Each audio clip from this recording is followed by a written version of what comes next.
여러분 안녕하십니까? 코스피가 올해 마지막 거래를 하루 앞두고 2% 넘게 크게 오르면서 4,200선을 회복했습니다. SK하이닉스와 삼성전자가 신고가를 새로 쓰며 이 반도체 대형주에 매수세가 몰렸습니다. 달러원 환율은 하루 만에 10원 넘게 더 떨어지면서 약 2달 만에 1,420원대로 내려왔습니다. 이한나 기자. 네, 이한나입니다. 코스피가 크게 올랐군요. 네, 코스피는 지난주 금요일보다 2.2% 오른 4,220.56에 거래를 마쳤습니다. 반도체 슈퍼사이클 기대감이 커지면서 삼성전자와 SK하이닉스가 지수 상승을 이끌었고요. 지난달 역대 최고치인 4,221.87 턱밑까지 올라왔습니다. 유가증권 시장에서 외국인은 3,296억 원을 순매수했고 개인과 기관은 각각 84억 원, 2,870억 원을 순매도했습니다. 시가총액 상위 종목들이 전반적으로 강세로 마감한 가운데 반도체 투톱은 종가 기준 신고가를 새로 썼습니다. 삼성전자가 2% 넘게 상승해 12만 원에 근접했고 오늘 한국거래소의 투자 경고 종목 지정 대상에서 제외된 SK하이닉스는 6%가 넘게 오르면서 64만 원에 거래를 종료했습니다. 코스닥 역시 1.4% 오른 932.59에 거래를 마쳤습니다. 내일은 증권시장 폐장일로 12월 31일과 1월 1일은 쉬어갑니다. 달러원 환율 역시 안정을 찾아가는 모습이죠. 네, 달러원 환율은 지난주 금요일 주간거래 종가보다 10원 50전 내린 1,429원 80전으로 주간거래를 마감했습니다. 지난달 3일 1,428원 80전을 기록한 이후 거래일 기준 39일 만에 최저치입니다.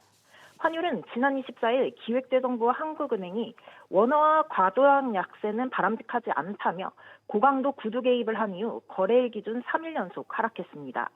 시장에서는 환율이 하락 국면에 접어든 것이라면 앞으로 1, 2개월 추가 하락도 가능할 것이란 전망이 나오는데요. 다만 최근 환율 하락은 추세적인 원화 강세보다는 수급의 영향으로 형성됐던 고점에서 조정이 나타난 것이라는 분석도 많습니다. SBS 비즈 이한나입니다. 청문회를 하루 앞두고 쿠팡이 한 명당 5만 원, 모두 1조 7천억 원 규모의 이 보상안을 전격적으로 내놨습니다. 대규모 정보 유출 사태 한 달 만입니다. 그런데 5만 원을 온전히 쓸 수 있는 고객은 일부에 그쳐서 사실상 만 원짜리 마케팅이라는 비판마저 나오고 있습니다. 이번 보상안을 두고 이 진정성 논란이 또다시 불거졌고 실추됐던 신뢰 회복도 어려워 보입니다. 먼저 정대한 기자의 보도입니다. 쿠팡은 이번 정보 유출 피해 회원 3,370만 명에게 쿠팡 내에서 쓸 수 있는 5만 원 이용권을 다음 달 15일 지급하기로 했습니다. 다만 상품별로 사용 가능 금액을 제한했습니다. 배달앱인 쿠팡이츠 5,000원, 여행 상품인 쿠팡 트래블과 명품 플랫폼 알럭스에서 각각 2만 원으로 제한 없이 원하는 대로 쓸 수 있는 이용권은 5,000원에 불과합니다. 유료 멤버십인 와우 회원이 아닌 경우 체감 혜택은 더 떨어집니다. 일반 회원의 경우 19,800원 이상 구매해야 다음날 배송인 로켓 배송을 이용할 수 있고 쿠팡이츠는 3,000원 상당의 배달비를 별도로 부담해야 합니다. 그마저도 이번 사태로 쿠팡을 이용하지 않는 고객이라면 사실상 보상을 받지 못하는 셈입니다. 결국에는 쿠팡이 보상을 하면서도 고객을 지키고 매출도 어느 정도 확보를 하겠다라는 전략 같습니다. 금액이 좀 작다 보니까는 추가로 좀 더 구매를 해야 돼서 어떻게 보면은 보상안에 대한 그 이익 금액을 어느 정도 좀 상쇄할 수 있는 게 있고요. 정보 유출에 대한 진정한 피해 보상이라기보다는 추가 구매나 재가입을 유도하는 마케팅 수단이라는 지적이 나오고 있습니다. SBS 비즈 정대한입니다. 어제 사고 한 달여 만에 나온 김범석 쿠팡 의장의 사과 역시 기습적이었습니다. 청문회 직전 주말에 불쑥 서면 사과문을 공개했는데 그러면서도 이번 청문회는 또 불참하기로 하면서 진정성을 찾아보기 힘들다는 평가입니다. 앞서 보신 대로 이 보상안도 쿠팡 입맛대로 정하면서 사태를 자체 봉합하는 수순에 들어간 것으로 보이는데요. 이어서 최지수 기자가 전해드립니다. 성탄절 쿠팡의 셀프조사 기습 발표에 이어 이번 김범석 의장 사과도 2차 청문회를 앞두고 갑작스럽게 발표됐습니다. 김 의장은 저는 2차 피해가 발생하지 않도록 하는 데 전적으로 지원했고 모든 사실이 확인된 후 사과하는 것이 최선이라고 판단했다며 그간 뒤에서 힘써왔음을 강조했습니다. 하지만 사고 발생 한 달 만에 사과를 한 데다 내일부터 열리는 청문회는 예정된 일정이 있다며 또 불참할 계획이라 진정성에 의문이 제기됩니다. 맹탕 청문회가 재연되지 않을까라는 우려를 금할 수가 없습니다. 김범석 의장의 실질적인 출석, 그것이 필요한 부분이었는데 사과문으로 그냥 끝냈다는 것이죠. 소비자들이 어느 정도 이것을 납득하고 또 수용을 할지. 또 김 의장은 유출된 고객 정보 100% 모두 회수 완료했다며 자체적으로 사태를 결론짓는 듯한 표현을 했습니다. 고객들의 정보를 100% 회수했습니다. 이렇게 표현을 썼는데 어떻게 단정할 수 있느냐. 사과로 시작하지만 향후 단체 소송 등 법적으로 배상 절차를 밟는 어떤 인원을 줄이기 위해서 그런 표현을 쓴 게 아닌가. 소비자단체협의회는 쿠팡에 5만 원 보상안을 두고 중대한 사태를 여론 무마용 이벤트로 변질시킨다며 강하게 비판했고 여당도 국정조사와 더불어 입국 금지 조치 등 끝까지 책임을 묻겠다고 밝혔습니다. SBS 비즈 최지수입니다.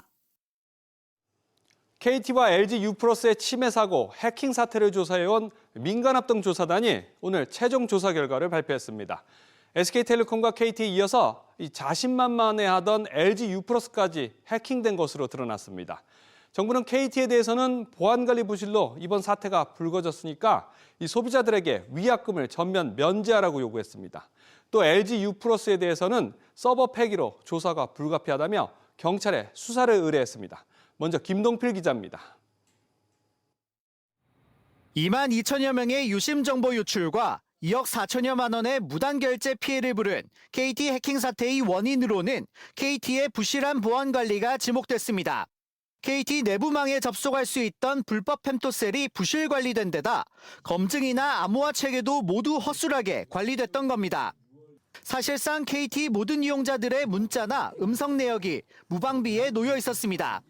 불법 펜토셀이 언제 어디서든 KT 내부망에 접속할 수 있었고 통신 트래픽 캡처가 가능한 불법 펜토셀과 연결된 이용자 단말기에서 송수신되는 문자, 음성통화의 정보 탈취가 가능했던 사실이 확인되었습니다.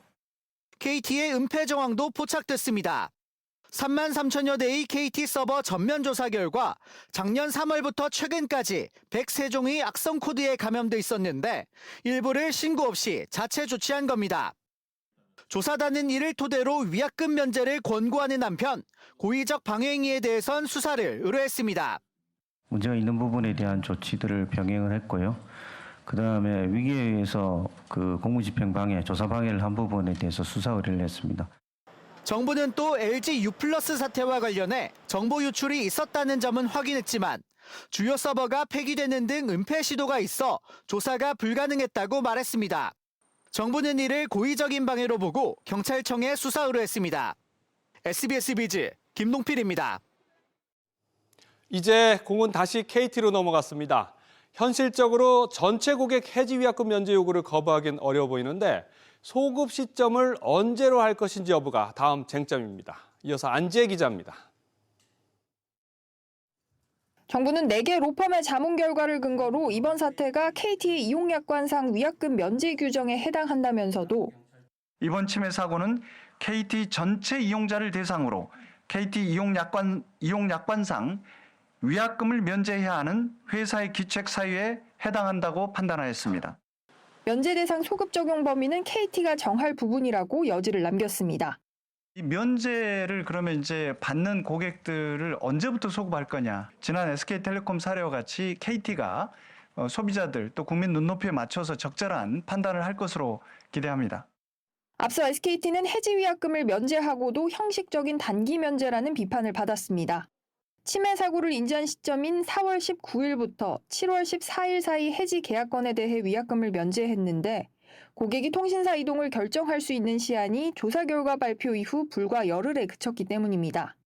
이번 KT 해킹의 경우 SKT 사태 때보다 정보 유출 규모가 더 큰 데다가 실질적인 금전 피해도 있었던 만큼 SKT 이상의 충분한 면제 기간을 보장하지 않을 경우 사회적 비난은 더 커질 수 있습니다. 소비자 분쟁 조정 기구의 추가 조정으로 이어질 가능성도 높습니다. 이 밖에 전체 고객을 대상으로 한 통신요금 할인과 데이터 추가 제공 등 고객 보상 패키지 발표 여부도 관심입니다. KT는 정부 조사 결과를 엄중하게 받아들인다면서 고객 보상과 정보 보안 혁신 방안이 확정되는 대로 조속히 발표하겠다라고 밝혔는데 이르면 내일 이사회를 통해서 보상 수위와 대상이 결론 날 전망입니다. SBS 비즈 안지혜입니다. 계속해서 다음 소식 전해드리겠습니다. 이재명 대통령이 오늘 청와대로 첫 출근해서 업무를 시작했습니다. 오늘 새벽에 용산 대통령실에 봉황기가 내려지고 청와대에 다시 걸리면서 대통령 집무공간의 명칭도 다시 청와대로 변경됐습니다. 이로써 3년 7개월 만에 용산 시대가 마감되고 청와대 시대가 다시 열렸습니다. 김한진 기자가 보도합니다. 오전 9시 10분 이재명 대통령이 탄 검은색 차량이 청와대 정문을 통과합니다. 빨강, 하양, 파랑이 배색된 이른바 통합을 상징하는 삼색 넥타이를 메고 본관으로 들어섰습니다.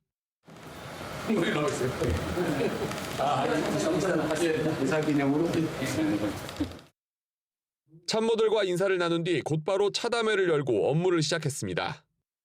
2025년 수출과 외국인 투자가 역대 최대 실적을 달성할 것이라는 경제성장 수석실의 보고에 이 대통령은 경제성장의 성과가 중소기업과 서민들에게 흘러갈 수 있는 방안을 모색해달라 지시했습니다.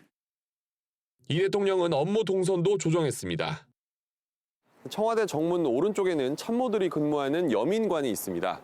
이 대통령은 비서실장, 정책실장, 그리고 국가안보실장까지 3실장과 함께 여민 1관 같은 건물에서 근무할 예정입니다. 대통령이 호출하면 즉각 대응할 수 있는 환경인 겁니다. 과거 대통령들이 썼던 본관 집무실은 정상회담 등 공식 행사에 쓰일 전망입니다.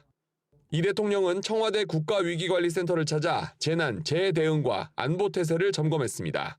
무한공항 제주항공 여객기 참사 1주기를 맞은 오늘 대통령으로서 사죄한다며 유가족에 대한 종합 지원을 언급한 뒤 이뤄진 일정입니다. 이 대통령은 당분간 한남동 관저에서 출퇴근할 계획입니다. 청와대 개방 이후 훼손된 관저 보수에 시간이 더 필요하기 때문입니다. SBS 비즈 김한진입니다. 최근 정부가 서학개미들을 국내 증시로 돌리기 위해 한시적 비과세 유인책을 꺼냈습니다. 하지만 세금만 피하려는 왕복 거래는 조세회피로 보고 혜택을 주지 않기로 했습니다. 미국 주식을 팔아 양도세 혜택을 받고 다른 자금으로는 미국 증시에 재투자하는 방식의 꼼수를 차단하기 위해서입니다. 김성훈 기자의 보도입니다. 미국 주식을 팔아 세금을 안 내고 국내 주식에 투자한 뒤에 기존 국내 주식은 팔아서 다시 미국 주식에 투자하겠다. 정부가 내년 1분기부터 해외 주식을 매도한 뒤 그 자금으로 국내 주식에 장기 투자하면 한시적으로 양도소득세를 매기지 않겠다고 예고하자 투자자들 사이에서 나온 반응입니다. 하지만 정부는 이 같은 투자 행태는 세법 개정 취지를 악용한 조세 회피로 보고 있습니다. 1년치 거래 내역을 들여다보면 충분히 가려낼 수 있고 이 경우 비과세 혜택도 주지 않겠다는 방침입니다. 그렇다고 해외 주식을 팔고 다시 사는 행위를 너무 깐깐하게 본다면 정책 효과가 떨어질 수도 있습니다. 계좌 규모의 한계도 있고 기간 자체가 한시적일 때 얼마나 움직일 것이냐 여러 가지 이제 문제점들 때문에 국내 자산 포지션 늘릴 거에 대해서는 조금 부정적일 수 있다. 이 때문에 해외 주식과 국내 주식의 전체 매매액을 따져 그 차액에 대해서만 비과세 혜택을 주거나 해외 주식 재투자 한도를 두는 등 다양한 선택지를 고려하고 있습니다. 정부는 또 국내 투자의 범위도 주식과 펀드뿐 아니라 ETF와 원화 현금 보유까지 인정하는 방안을 검토하고 있습니다. 구체적인 세제 혜택안과 조세 회피 방지책 등은 다음 달 발표에 2월부터 시행할 계획입니다. SBS 비즈 김성훈입니다. 함영주 하나금융회장과 진옥동 신한금융회장에 이어서 임종용 우리금융지주 회장도 연임에 성공했습니다. 금융지주 회장 연임 관행을 둘러싼 논란이 이어진 가운데서도 우리금융 임원 후보 추천위원회는 비은행 확대와 재무지표 개선 등을 최종 후보로 선정한 이유로 들었습니다. 취재기자 연결해 보겠습니다. 정보윤 기자. 네, 정보윤입니다. 임종용 회장이 차기 회장 최종 후보로 선정됐죠. 이변은 없었군요. 네, 그렇습니다. 임종용 우리금융그룹 회장이 차기 회장 최종 후보로 선정되면서 사실상 연임에 성공했습니다. 이강행 우리금융 임원 후보 추천위원회 위원장은 추천 이유에 대해 재임 중 증권업 진출과 보험사 인수에 성공해 종합금융그룹 포트폴리오를 완성했다고 말했습니다. 또 상대적으로 낮았던 보통주 자본 비율을 끌어올려 재무 안정성을 개선했고 주주 환원 확대를 통해 기업 가치를 키운 점도 평가 사유로 제시했습니다. 임 회장은 내년 3월 주주총회 의결을 거쳐 앞으로 3년 더 우리금융그룹을 이끌게 됩니다. 이제 은행장 등 후속 인사 방향도 관심이죠. 네, 조만간 10명의 자회사 대표와 지주 임원 인사가 순차적으로 진행될 전망인데요. 앞서 나온 그룹 임원 인사에서도 안정감에 중점을 둔 만큼 후속 인사에서도 조직 안정에 무게를 둘 것으로 보입니다. 물론 과제도 적지 않은데요. 임 회장은 지난 9월 가장 먼저 총 80조 원 규모의 생산적 포용금융 방안을 담은 프로젝트를 발표했습니다. 정부의 금융정책 기조에 부응하는 동시에 가시적이고 실질적인 성장을 끌어내야 하는 과제가 남겨졌습니다. 또 비은행 부분을 키웠지만 여전히 그룹 이익의 대부분이 우리은행에 집중돼 있다는 점은 지속적인 개선 과제로 꼽힙니다. 임 회장은 이에 우리금융을 시너지 창출 능력을 갖춘 종합금융그룹으로 발전시켜 나가겠다며 생산적 포용금융을 위한 미래 동반 성장 프로젝트를 차질 없이 속도감 있게 이행하겠다고 밝혔습니다. SBS 비즈 정보인입니다.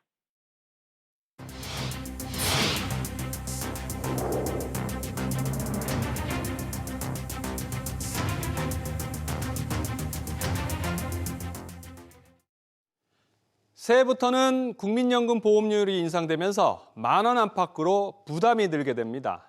다만 지역가입자와 일하는 어르신들은 혜택도 있는데요. 내년부터 이 국민연금 제도 어떻게 달라지는지 오정인 기자가 전해드립니다.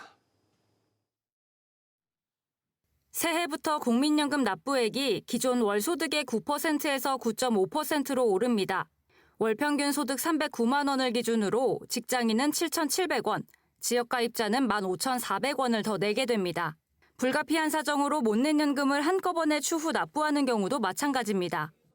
보험료율 인상으로 2056년 소진 전망이었던 국민연금기금은 최대 2071년까지 안정적으로 운영할 수 있게 되었습니다. 다만 나중에 받는 연금도 커져 월소득 309만 원인 경우 기존에는 매달 123만 원을 받았지만 앞으로는 133만 원, 9만 원 이상을 더 받습니다. 출산과 군복무 기간을 납부 기간으로 인정해주는 크레딧 혜택도 커집니다. 둘째 아이부터 적용되던 게 첫 아이 출산부터 적용되고 군복무 적용 기간도 2배 이상 확대됩니다. 이와 함께 일하는 어르신들이 늘어남에 따라 월소득 509만 원까지는 연금을 깎지 않기로 했습니다. SBS 비즈 오정인입니다. 국민연금뿐만 아니라 민간보험 역시 내년에 보험료 인상이 줄줄이 예고돼 있습니다. 실손보험료와 자동차 보험료에 이어서 암보험료 인상 가능성까지 거론되고 있습니다. 이어서 신성우 기자입니다. 내년 실손보험료는 세대별로 3%에서 최대 20%까지 오를 전망입니다. 특히 4세대 실손의 경우 평균 20% 오르는데 월 5만 원을 내던 가입자라면 내년부턴 6만 원으로 보험료가 상승합니다. 자동차 보험료는 내년 최소 1% 중반의 인상률이 점쳐집니다. 업계는 보험료가 1% 중반 오르면 1인당 평균 10,000원 정도 보험료를 더 내게 된다고 보고 있습니다. 이번에 자동차 보험료가 오르면 5년 만의 인상으로 손해보험사들은 손해율이 치솟고 적자가 쌓인 영향이라고 설명했습니다. 생명보험업계에서는 암보험에 대한 인상 가능성이 나오고 있습니다. 과거 암보험은 진단만 보장해줬다면 최근엔 치료, 생활비 등 사후 관리까지 보장의 범위와 성격이 달라지고 있습니다. 삼성생명, 흥국생명 등 최근 생보사들은 고가의 치료를 돕거나 암 진단 시 100만 원씩 생활비를 주는 등 새로운 상품을 선보이기도 했습니다. 암 생존율이 높아지고 암 진단 후 생활이 길어지면서 보장 범위도 함께 넓어진 것인데 문제는 보험사들의 지급 보험금 규모도 커질 수 있다는 겁니다. 보험사 입장에서는 보험료를 인상하겠죠. 보험금에 그런 비용 부담이 생기니까 결과적으로는 소비자 입장에서 언뜻 보면 혜택으로 돌아올 것 같지만 보험료 인상이라는 또 부담으로 돌아오기 때문에 보험업계는 내년에 적용될 평균 공시율이 낮아져 저축성, 장기보장성 상품의 보험료 인상이 불가피하다고 설명합니다. 가계의 보험료 지출 부담이 7개 분기 연속 상승세를 보이는 가운데 내년 필수보험이 동시다발적으로 오를 경우 가계 살림이 더 팍팍해질 것이란 우려가 나옵니다. SBS 비즈 신성우입니다. 쇼핑몰과 OTT 등 각종 유료 멤버십 구독이 일상화되면서 국민 절반이 5개 정도의 구독 서비스를 이용하는 것으로 나타났습니다. 그만큼 구독비 부담이 늘고 있는데 더불어서 관련 서비스 불만도 늘고 있습니다. 최나리 기자입니다. 자주 이용하지 않아도 특정 프로그램을 보려면 해당 OTT 가입이 필수다 보니 사실상 OTT에 기부하고 있다는 우스갯소리도 나옵니다. 공정거래위원회 조사 결과 구독 서비스를 이용하는 국민은 2년 전 13%에서 1년 만에 49%를 넘겼습니다.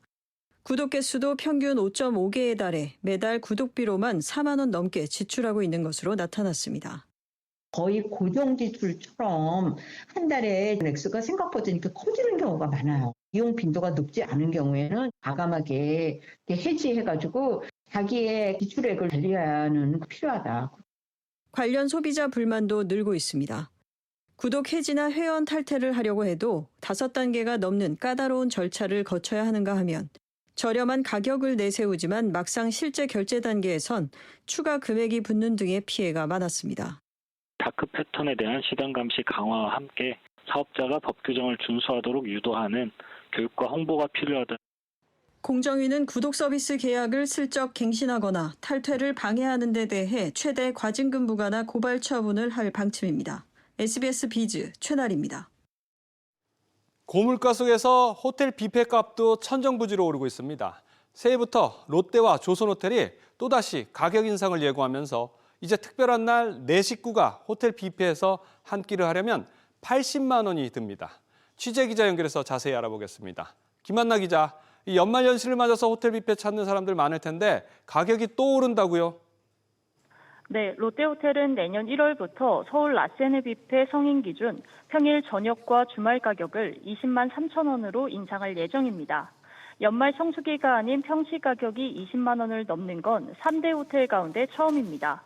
이와 함께 평일 점심 가격도 17만 8천 원으로 2.8% 오릅니다. 웨스틴 조선호텔도 서울 아리아 뷔페 가격을 내년 1월부터 인상하는데요. 평일 점심은 16만 원으로 6%, 평일 저녁과 주말은 18만 2천 원으로 4% 각각 비싸집니다. 이미 크리스마스를 전후해서 연말 성수기 가격은 20만 원대를 훌쩍 넘겼죠? 네, 그렇습니다. 신라와 롯데, 조선 등 3대 호텔 뷔페와 함께 파르나스, 포시즌스 등 특급 호텔들 대부분이 연말까지 성인 한 끼 값을 20만 원대로 운영하고 있습니다. 이러한 호텔 음식값 인상은 외식업계 전반으로 번지면서 김밥, 칼국수 등 가성비 메뉴 상승으로도 이어지고 있습니다. 김밥 평균 가격은 지난달 3,700원으로 1년 새 5.7% 상승하고 칼국수 역시 4.9% 올라 평균 가격 10,000원 돌파를 눈앞에 두고 있습니다. SBS 비즈 김한나입니다. 건설사들이 발주한 신축 아파트 내장 가구 구매 입찰에서 업체 50여 곳에 담합이 적발됐습니다. 이런 가구업체들의 짬짬이는 고스란히 아파트 분양가 상승에 영향을 미친 것으로 드러났습니다. 취재 기자 연결해 보겠습니다. 신채영 기자, 우선 이번에 어떤 내용들이 적발됐는지 전해주시죠. 네, 공정거래위원회에 따르면 NX와 한샘, 현대리바트 등 48개 가구업체는 2013년부터 2022년까지 10여 년에 걸쳐 모두 330여 건의 담합을 벌였습니다. 아파트 싱크대, 붙박이장과 같은 빌트인 가구와 드레스룸 등의 시스템 가구 구매 입찰에서 담합이 이뤄졌는데요. 업체들은 모임이나 전화통화를 통해 낙찰 예정자와 입찰 가격을 합의했고요. 낙찰 예정자가 들러리 사업자에게 입찰 가격을 정해서 알려주면 들러리 사업자는 그 금액을 토대로 입찰가를 써냈습니다. 담합을 통해 이들 업체가 올린 관련 매출은 6,500억 원에 달합니다. 이런 가구업체들의 담합은 아파트 분양가에도 반영이 됐다고요? 네, 그렇습니다. 공정위는 이번 담합으로 84제곱미터 기준 세대당 분양가가 25만 원 정도 올랐을 것으로 추산된다고 설명했습니다. 공정위는 가구업체들의 시정 명령을 내리고 모두 250억 원의 과징금을 부과하기로 결정했습니다. 업체별로 보면 과징금 규모는 NX가 58억 원으로 가장 컸고 한샘 38억 원, 현대리바트 37억 원 등이 뒤를 이었습니다. 공정위는 지난해부터 가구업체들의 입찰 담합을 제재해왔는데 이들 업체는 이번에 또 제재 명단에 이름을 올렸습니다. SBS 비즈 신채원입니다. 올해 국민연금의 기금 수익률이 역대 최고치인 20%를 달성했습니다. 자산별로는 국내 주식이 약 78%, 해외 주식이 25% 수익률을 기록했고 대체 투자는 8%, 해외 채권은 7% 수준이었습니다. 기금 운영 성과가 역대 최대치를 기록하면서 12월 잠정치 기준 국민연금 기금은 1,473조 원으로 지난해 말보다 21.4% 증가했습니다.